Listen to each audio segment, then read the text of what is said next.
अब यहां भी एक बात अच्छी सी बता दें ताकि आपके ध्यान में रहे। देखो, मंदिर की सेवा हो, संत गुरुजनों की सेवा हो, अपने सास ससुर माता पिता की सेवा हो, यदि आप किराए पे किसी से करा रहे हैं तो ध्यान रखिएगा, आप उस सेवा से तो बच सकते हैं, लेकिन सेवा का पुण्य आपके खाते में नहीं जाएगा।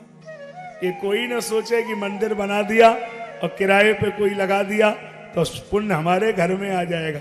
जो ठाकुर जी को नहलाएगा, जो उनकी सेवा करेगा, पैसे से पुण्य आप नहीं खरीद सकते, पुण्य उसी के खाते में जाएगा। सास ससुर माता पिता, इनकी सेवा अगर तुमने कोई किराए पे लगा दिया है कि कर दो, तो याद कर लो वो पुण्य आपको थोड़ी मिलेगा।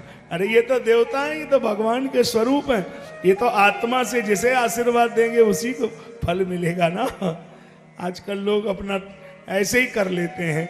एक बहुत गंभीर प्रश्न हमारे पास आया, मैं क्या करूं साहब, मैं तो बोलने में कभी पीछे नहीं हटता हूं, जहां मर्जी बोली दूंगा, सत्य कहने से क्या डरना है। पूछने आया था कोई कि महाराज जैसे कह माता पिता जैसे वहाँ रहते हैं हमारे, उसमें हमने भेज दिया है अनाथालय में, तो उसमें वो रहते हैं, तो जैसे मान लो उसमें कोई मर जाए तो कितने दिन का सूतक लगेगा।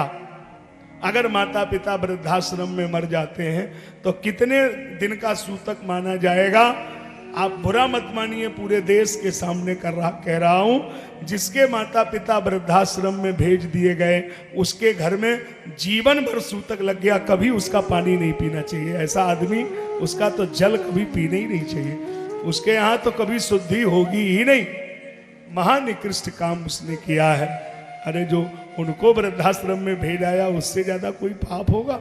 उसका घर, कभी उसके घर में जल नहीं पीना चाहिए, ये तो अपराध हुआ।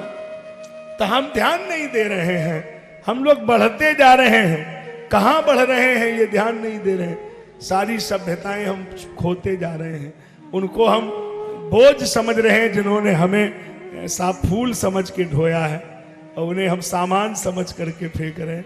क्या बात है, विडंबना।